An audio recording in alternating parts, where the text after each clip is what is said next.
Pokemon. For years, we've all been captivated by the wondrous franchise, the anime, the games, the cards. We've cheered for Ash, we've traded between classes, we've gotten destroyed by Whitney's BS Miltank. While Pikachu is the cute face of the series, the original 151 are all nostalgic in their own right. In particular, there's a real bond with the first Pokemon ever given to players, their starter. Bulbasaur, Charmander, and Squirtle represent simpler times, friendship, fun, excitement. But not all starters are equal. Charizard's raw firepower is so captivating it got 2 Mega Evolutions. Everyone loves the Squirtle squad, especially their leader, who just has all of the swag. In comparison, Bulbasaur can feel a bit left out. Maybe not as cool or intimidating. Tentacles remind one of a different kind of animation. Perhaps just a supporting option to finish the trio? This is wrong. Bulbasaur has a lot going for it, and is actually my favourite of the first generation starters.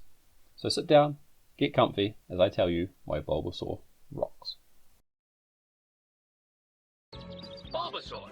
It bears the seed of a plant on its back from birth. The seed slowly develops. Researchers are unsure whether to classify Bulbasaur as a plant or animal. First, a Bulbasaur introduction. Bulbasaur is about 70 centimeters tall and weighs roughly 7 kilograms.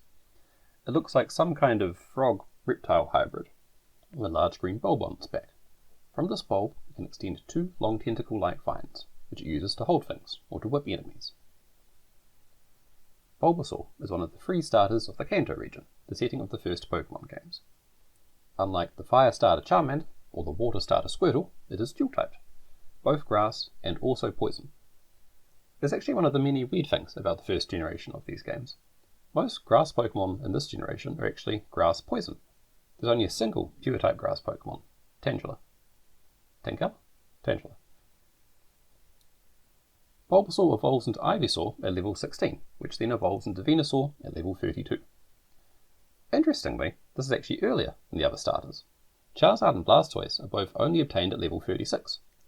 I guess Ivysaur is a quick learner. Okay, so that's a rundown of our goofy frog/lizard friend. But how about star power? Does Bulbasaur have presence? Does it command the screen? What about the anime, is what I'm saying. On TV, Bulbasaur was always a reliable leader and a member of the team. Even before Ash found them, they were protecting other Pokemon in the Hidden Village, a place for Pokemon who have been abandoned by their trainers. They're known to be good with young Pokemon, for example, Togepi. Bulbasaur travelled with Ash through Kanto, Johto, and the Orange Island regions. After Squirtle left to become a firefighter, and Charmander left because it wanted to hang out with its girlfriend, Bulbasaur was the last remaining Kanto starter on Ash's team. On their journey, Bulbasaur got to meet many new friends, challenge other Pokemon, and make lots of really fun memories together. After leaving Ash's squad, Bulbasaur has been helping keep the Pokemon at Oak's lab at ease. It's so dedicated, it even used Dig one time. Not a move it can learn.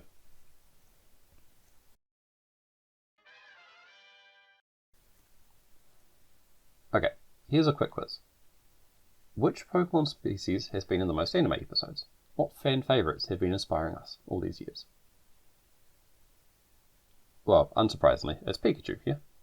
Cute as a button, friendly, recently absolutely destroyed a Charizard, mascot of the franchise, Ash's best friend. Yes, we got that one. That's an easy one. Okay. How about the second most episodes? Well, okay, yes, it's Meowth, right? The fun, fast-talking Team Rocket hustler, who's a combination of Joey Wheeler and like Sylvester the cat, including the competitive nature and obsession with catching small animals at the cost of all else. Anyway, and I swear I'm going somewhere with this. How about third place? So, those two are obvious, easy, but who's third? We ran out of, long-running characters. What titan of Pokemon could it be? Gyarados? Lucario? Were there just secret differs everywhere? Mais non, c'est Bulbasaur. Okay, and here's why. Not only did Bulbasaur journey with Ash early on, but it's also made appearances from Professor Oak's lab. Further, May caught a Bulbasaur who also travelled with the party. Overall, Bulbasaur has actually had by far the most impact of the Kanto starters in the anime, with much more screen time. But how about in the games? Let's go all the way back to Pokemon Green, Blue, and Red. Pokemon Green and Red released in Japan on February 27, 1996. They were followed by a revised version, Pokemon Blue. In the West, Blue was updated and used to create Pokemon Red and Blue, released in late 1998. Or, if you're in Europe, a year later. Now, you don't need me to tell you, but these games were juggernauts. In Japan, Pokemon was collectively the best-selling game of 1997, beating out Final Fantasy VII. You know, only one of the most beloved games in a franchise that's been around for 25 years. In the US, Pokemon was the fastest-selling Game Boy title, and the best-selling video game of 1999. Also coming out that year, Super Smash Bros., Spyro the Dragon, Final Fantasy VIII. The first generation of Pokemon games were a big deal, I'm saying. After saying hi to Oak, one of the first actions players take is to choose their starter. Your starter forms the backbone of any early team, as they have the firepower and typings that you just can't otherwise get. But some generation starters are actually pretty damn hard to use early on. Let's talk about gyms. Pokemon gyms offer some of the harder challenges throughout any playthrough. Gym leaders often have Pokemon which are not only higher level than anything else around, but also know nasty moves and can be just plain miserable to fight against when you're unprepared. The thing is, though, early on you don't have many options. The first generation of Pokemon games have a limited selection of Pokemon to catch early on. I hope you like Pidgeys and Rattatas. Worse, move pools in Generation 1 were really limited, with very few types, and often didn't actually have same type moves for way too long. Let's look at Pidgey. Pidgey is a flying normal type, and can be caught in the very first route of the game, Route 1. Here's its Generation 8 moveset. We can see it learns Tackle at level 1, Sand Attack at level 5, and a flying move at level 9, Gust. You can see it keeps on learning other moves, most of which are flying type, as we'd expect. But here is its Generation 1 moveset. We get Gust at level 1, we get Sand Attack at level 5, and Quick Attack at level 12. But none of these are flying type moves.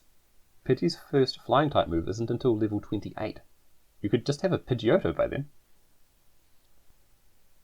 Now, here's Generation 1 and Generation 8 Charmander. Charmander isn't quite as bad as Pidgey, as it learns Ember at level 9 in Generation 1. But normal and fire attacks are all that it gets. And the first gym is Brock's Rock-type gym, which actually resists both of these. It's miserable grinding your Pokemon up to beat this gym with Charmander as your starter, as Brock and his damn Onix resist practically any move you can throw at him. And the gym after that is Water, which also has a major type advantage over Charmander. If we pick Squirtle, we've got an advantage against Brock, and we're fine against Misty, but then Lieutenant Surge is waiting in Vermilion City just to shock us. And now let's think about Bulbasaur. Its grass attacks are strong against both rock and water types, and Bulbasaur, or Ivysaur probably by that stage, resists damage from electric types. Bulbasaur is much more useful early on in the game, easing the frustration that the first few gyms can provide.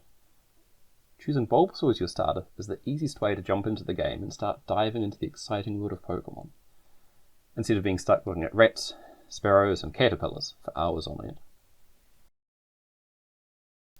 So here's the thing.